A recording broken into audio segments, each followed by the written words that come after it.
బలిపీఠం కట్టాడు. ఎక్కడ కట్టాడు బలిపీఠం చూడండి, గమనించాలి. అబ్రహాము హారాను నుంచి బయలుదేరాడు, కానానుకు వచ్చాడు. కానాను నుంచి బయలుదేరి ఎక్కడికొచ్చాడు? పరమటలో ఉన్నటువంటి బేతేలుకును తూర్పున ఉన్న హాయికిని మధ్యలో గుడారం వేశాడు. గుడారం వేసి అక్కడ ఒక బలిపీఠం కట్టి ఆడ ప్రార్థన చేశాడు. ఏం చేశాడంట? యెహోవా నామమున ప్రార్థన చేశాడు. ఇక్కడ గమనిస్తే లేదా, అబ్రహాము స్థలం మారాడు. ఏం చేశాడు? స్థలం మారాడు. ఎక్కడి నుంచి?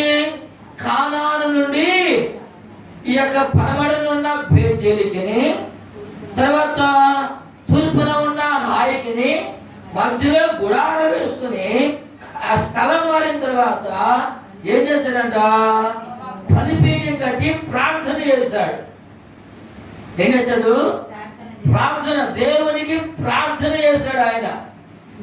చూడండి, ప్రార్థన చేశాడు. ఆ తర్వాత పిల్లరా మరి మాట జ్ఞాపకం చేస్తారు. చూడండి 10వ వచనం. అప్పుడు ఆ దేశంలో కరువు వచ్చెను. ఆ దేశంలో కరువు భారముగా ఉన్నందున అబ్రహాము ఐగుప్తులో నివసించుటకు అక్కడికి వెళ్ళాను. వాళ్ళు అడుగుతా, అంతా ఏడు వెళ్తున్నాడు, ఎక్కడి నుంచి ఏడకి వెళ్తున్నాడు అడుగుతా. ఇప్పుడు చూడండి, ఏడకి వచ్చాడు. మొదట ఆయన ఎక్కడి నుంచి బయలుదేరాడు? హారాను నుంచి ఎక్కడికి వచ్చాడు? కానానుకు వచ్చాడు. కానా నుంచి ఎక్కడికి వచ్చాడు? ఏమండి? పరమటనున్న బేతేలుకిని, తూర్పున ఉన్న హాయికిని మధ్యలో గుడారం వేసుకుని అక్కడ యెహోవా నామమున ప్రార్థన చేశాడు.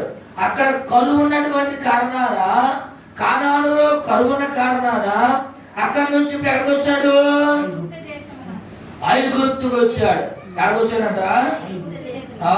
చూడండి, కరువు వచ్చాడు కనుక ఆ దేశంలో కరువు భారముగా ఉన్నందున అబ్రహాము ఐగుప్తు దేశంలో నివసించుటకు అక్కడికి వెళ్ళాడు. ఎక్కడికి వెళ్ళాడు? ఐగుప్తు దేశంలోకి వెళ్ళాడు. ఐగుప్తు దేశంలోకి వెళ్ళేసరికి అక్కడ ఏం జరిగింది చూడండి. ఐగుప్తులో ప్రవేశించుటకు సమీపించినప్పుడు చూడండి, ఇది అని చదివితే సమయం కుదరదు కానీ ఇక నా వైపు చూడండి. ఐగుప్తులోకి వెళ్ళాడు. ఐగుప్తులో సమీపిస్తా ఉన్నాడు. ఐగుప్తులో సమీపిస్తున్నప్పుడు అతను భార్యతో చెప్పాడు. అప్పులో చెప్తారు కదా భార్యకి, ఏవే ఈ రోజు కనుక ఆ వారమోడు లేకపోతే ఇంకొక అప్పోడో కనుక వచ్చేందుకు ఆ చెప్పు రాజేసి ఇంట్లో ఏం చెప్పు అని వాడు ముందుగా చెప్పి ఇంట్లో తండ్రి బట్టి పడుకుంటాడు. ఆ వచ్చి ఏం చేసింది? వాడు ఏమేమి చెప్పాడో అదే వచ్చి బయట అప్లై చేసింది, అదే చెప్పేసింది. అట్లాగే ఇప్పుడు అబ్రహాము కూడా తన భార్య చెప్పాడు. ఏమని చెప్పాడు? ఐగుప్తు వచ్చినప్పుడు చెప్పాడు. ఏమని చెప్పాడంటే, ఐగుప్తీయులు మంచోళ్ళు కాదు కాబట్టి నువ్వేమో చక్కదానివి ఎలాంటిదంట. ఆ మాట ఆయన అన్నాడు అక్కడ. చూడండి 11వ వచనంలో, నీవు చక్కని దానివి అన్నాడు. నీవేమి చక్కని దానివి కాబట్టి వాళ్ళు ఐగుప్తీయులు నీవు కనుక నా భార్య అని చెప్పేవనుకో నన్ను చంపుతారు, నేను బ్రతకనిస్తారు. కాబట్టి అలా కాకుండా నువ్వేం చేయాలి? నువ్వు నా సహోదరివి అని చెప్పాలి. ఏమని చెప్పాలంట? నీవు నా సహోదరు అని చెప్పాలి. అలా చెప్పడం వల్ల నీవు నాకు మేలు చేసిన దాని అవుతావు అని చెప్పాడు. అలాగే చెప్పింది. అలాగే చెప్పేసరికి ఐగుప్తు వచ్చిన తర్వాత ఈ యొక్క ఫరో ఏం చేశాడంటే, ఫరో చూడండి అమ్మ గమనించండి, ఇక్కడ 14 వచ్చినాము. అబ్రహాము ఐగుప్తులో చేరినప్పుడు ఐగుప్తీయులు ఆ స్త్రీ మిక్కిలి సౌందర్యవతి ఎట్టా ఉండడం చూశారంట. మిక్కిలి సౌందర్యవతి ఉండడం చూశారు. చూసి ఫరో యొక్క అధిపతులు ఆమెను చూసి ఫరో ఎదుట ఆమెను పొగిడారు. ఏం చేశారంట? ఆమెను పొగిడారు. కనుక ఆ స్త్రీ ఫరో ఇంటికి తేబడింది. చూడండి, ఆమె ఏం చేసింది? ఫరో ఇంటికి. ఆ 14 వచనం గమనిస్తే, ఐగుప్తీయులు ఆ మిక్కిలి, చూడండి, ఐగుప్తీయులు ఆ స్త్రీని మిక్కిలి సౌందర్యవతిగా చూసి ఆ తర్వాత ఫరో యొక్క అధిపతులు ఏం చేశారంట?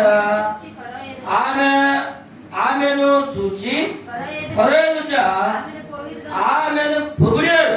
ఆమె అందాన్ని పొగిడారు, ఆమె సౌందర్యాన్ని పొగిడారు. పొగిడేసరికి రాజుగారు ఫరో అనుకున్నాడు, అబ్బో మీరు పొగుడుతున్నారంటే ఇక ఆమె ఎంత అందంగా ఉంది అనుకుని ఆమె ఏం చేశాడు?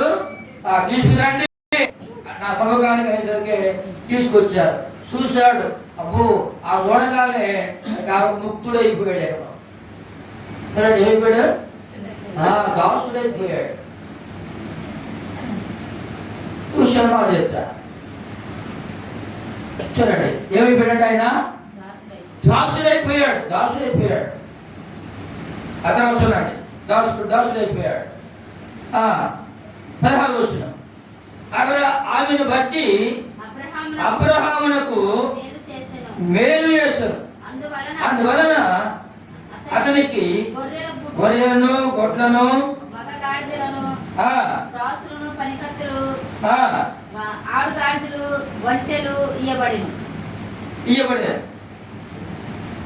ఇయ్యబడిన. అయితే యెహోవా అబ్రహాము భార్య అయిన శారను బట్టి ఫరోను అతని ఇంటి వారిని మహావేదన చేత బాధించెను. ఈ మాట గుర్తుపెట్టుకోవాలి. చూడండి, ఈ ఫరో ఏం చేశాడంట? అబ్రహాము యొక్క భార్య తన ఇంట్లో ఏం చేశాడు? చేర్చుకున్నాడు. ఎందుకు చేర్చుకున్నాడు? ఆమెతో కలవాలని, ఆమెతో పోవాలని, ఆమె యొక్క అందాన్ని ఆరగించాలన్నట్లుగా, ఆమెతో సంతోషించాలన్నట్టుగా ఆమెను చేర్చుకున్నాడు. చేర్చుకున్న తర్వాత దేవుడు ఏం చేశాడు? చూడండి, అబ్రహాము భార్య అయిన శారాను బట్టి ఫరోను అతి ఇంటి వారిని వ్యాధన చేత, ఏ వేదన అంటది? మహావ్యాధన చేత బాధించెను. అప్పుడు ఫరో అబ్రహాముని పిలిపించి, నీవు నాకు చేసినదేమిటి? ఈమె నీ భార్య అని నాకెందుకు తెలపలేదు? ఈమె నా సహోదరి అని ఎలా చెప్పిదివి? నేనేమైనా నా భార్యగా చేసుకుందునేమో. అయితేనేమి, ఇదిగో నీ భార్య, ఈమెను తీసుకుని పొమ్మని చెప్పాను. ఆ తర్వాత చూడండి, చెప్పాను. మరియు ఫరో అతని విషయమై తన జనుల ఆజ్ఞాపించినప్పుడు